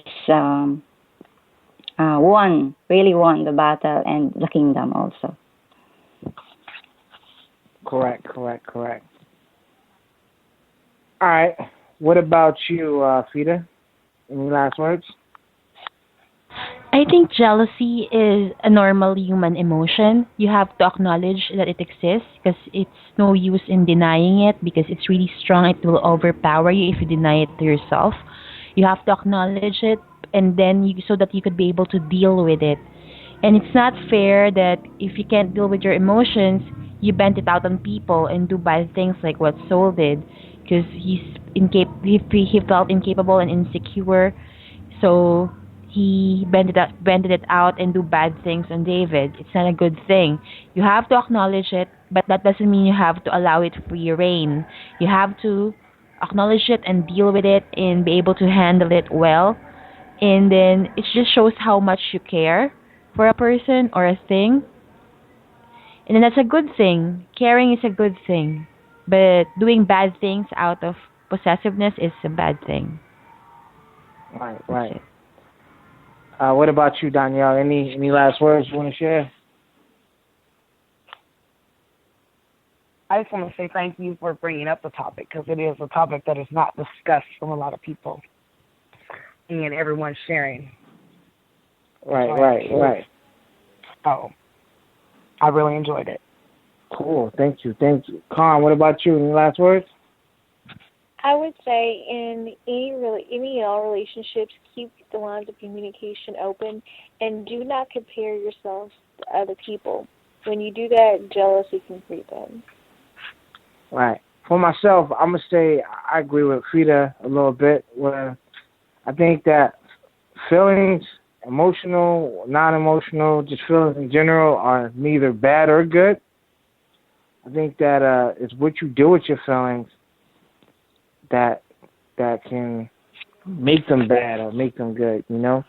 How you direct that good energy, bad energy. And I think in one of my questions here I had for everybody to comment on the statement that says feelings in themselves, even feelings of jealousy, are neither good or bad. It is what you do with them that is important. If we allow negative feelings to persist and dominate us, they will inevitably lead to sinful actions. I think that is a true statement. Therefore, I would say, even if you have feelings of jealousy, pray on it, so that it won't lead you to do anything sinful. Deal with it with God. Only God Jesus can help you get through, whatever situations you're going through, even with jealousy, and continue to build your relationship with Christ. And also, I'm going to allow DJ Diamond to give her last remarks on it and give you an opportunity to, know Jesus for yourself. Diamond, if you want to give us your last remarks. Yes, I was just thinking, kind of along some of the same lines that I was thinking about how God is jealous for us, but it's a different kind of jealousy, and I think that if we that the kind of jealousy we have, the flesh, getting in the flesh, I think that if we cast down those thoughts and don't let those feelings control us and get us to the point where we do something like want to try and kill somebody, like y'all were saying, I agree with that. And just to let y'all know out there, if nobody's ever told you before, God loves you and He has a great plan for your life. And if you're not sure that if you die today, you don't know for sure, you would go to heaven. The Bible reads that we've all sinned and fallen short of the glory of God, and the wages of sin is death, but the gift of God is eternal life through Jesus Christ our Lord. And whoever calls upon the name of the Lord shall be saved. So if you want to make sure you're going to go to heaven, just mean it with your heart and just repeat after me. Just say, Dear Lord Jesus, come into my heart, forgive me of my sins. I receive you as my Lord and Savior. Amen. And I want to tell you, let you know, as a minister of the gospel of Jesus Christ, all your sins are forgiven. You always remember to run to God and not from God, because He loves you a great deal. has a wonderful plan for your life, and just be sure and get it in a good Bible-based church that disciples you and teaches you the Word of God, and praise and worship and pray every day, and you'll be good. You'll be moving and growing in the things of the Lord. Back to you, Deuce. Yep. Just to reiterate, definitely find you a good church home to nurture your relationship with Christ. And I hope that this radio show has not only give you the opportunity to know Christ for himself, but also the lesson in it about jealousy and being able to control your inner emotions and use them for good. I'd like to thank everybody for calling in, listening. Hopefully this won't be your first or last time, should I say, calling in. We're here Tuesdays and Thursdays, 10 p.m. EST to midnight. Again, thank you for calling. And we out of here. C1music.fm is familiar. Y'all have a good night and stay safe. Stay warm. Adios, amigos. You guys have a good night. Thanks. Right. Thank you. Good night. Good night. Goodbye.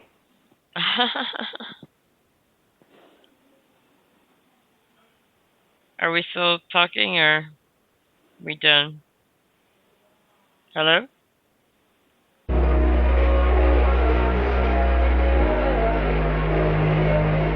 You are now listening to the sounds of C1music.fm.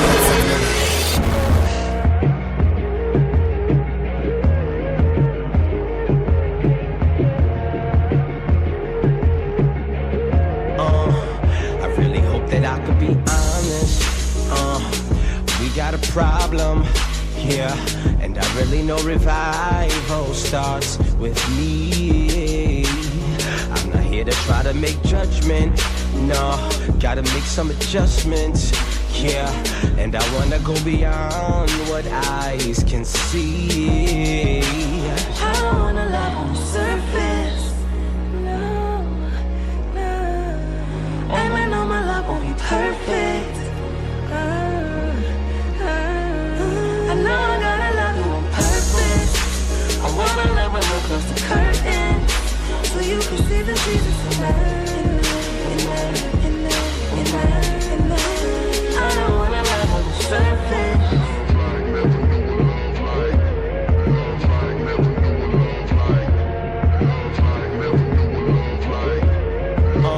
Lately I've been real introspective, trying to get some perspective, yeah, some things I wish I knew.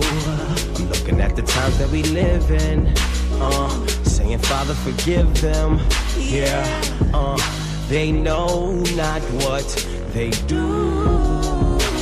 I don't wanna love on the surface, no, no, and I know my love won't be perfect, I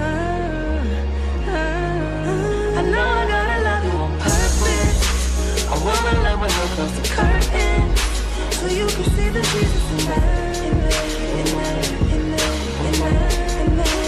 I don't wanna love on the surface.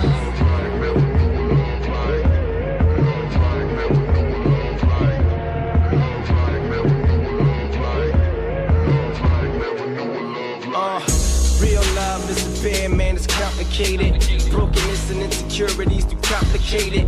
Openness to base impurities are not related. Real love can't calculate it. Yeah, a lot of pain and a sacrifice. Anybody disagree, got some bad advice. This is bigger than romance by the candlelight. Love is not passion, it's passion of Christ. Beyond that, love is owning up, apologizing when you know you hit below the belt. Love until it hurts because it's not enough to only show it when emotions and them bottles up. Okay, I know they think I'm going overboard. Love is not just what you say with your vocal cords. It's what you show to the people that left them open scars. I wanna love you when they close the doors. Gone.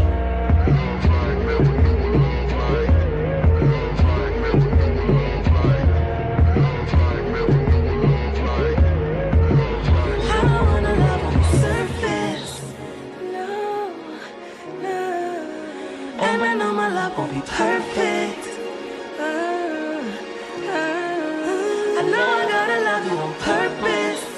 I wanna let my love close the curtains, so you can see the Jesus in me, in me, in me, in me, in me.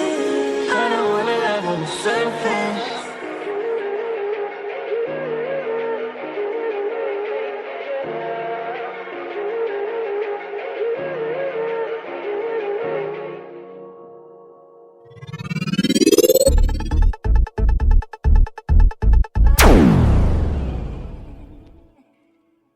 Broken heart.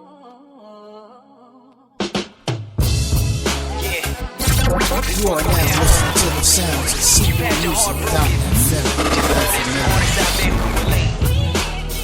We're gonna share our own stories so we can work towards healing.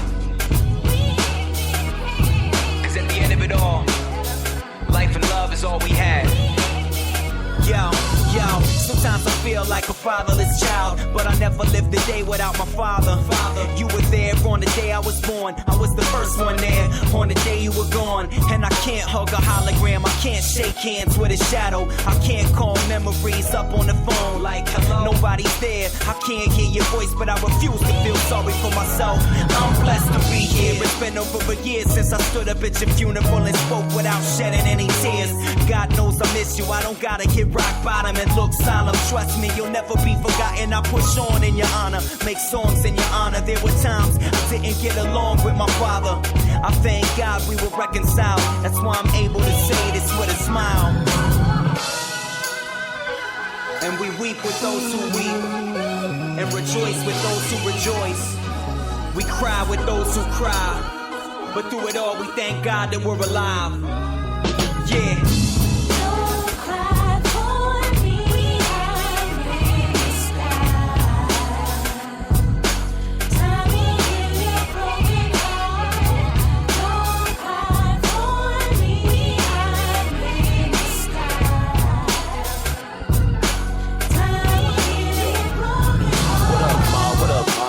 K-Love too. What up, Damon? I say A because A love you.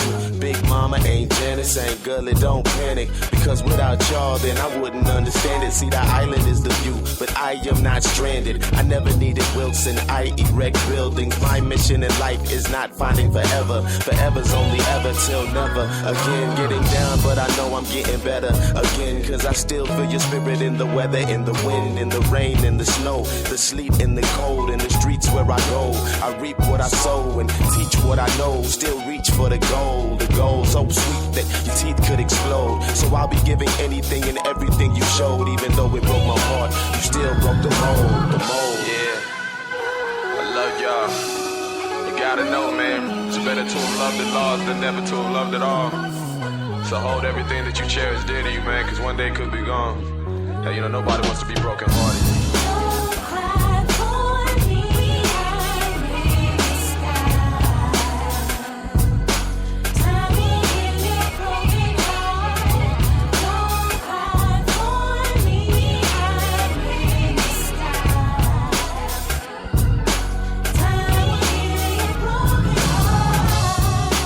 Reminisce about them days we talked, the conversation piece. That's love to a fault, son, you're never to be bought. Just trust in the Lord. I think I had my mind still trapped in New York. Taught to be humble, but this man once stumbled. See, losing you, mom, my whole pie just crumbled. Mumbling for days, trying to drink this pain away. It's liquor in my liver, kid. Time to pull the trigger, kid. On some tired of living, but God said no. It's not time to go, it's still plenty room to grow.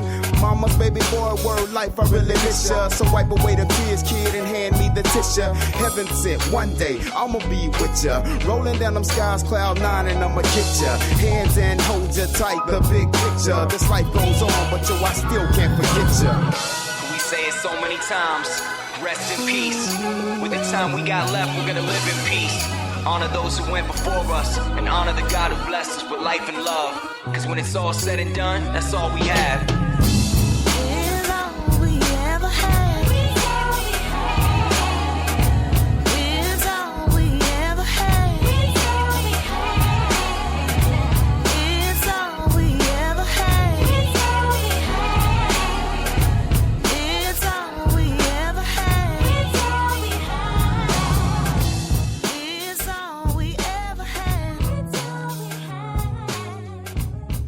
It's all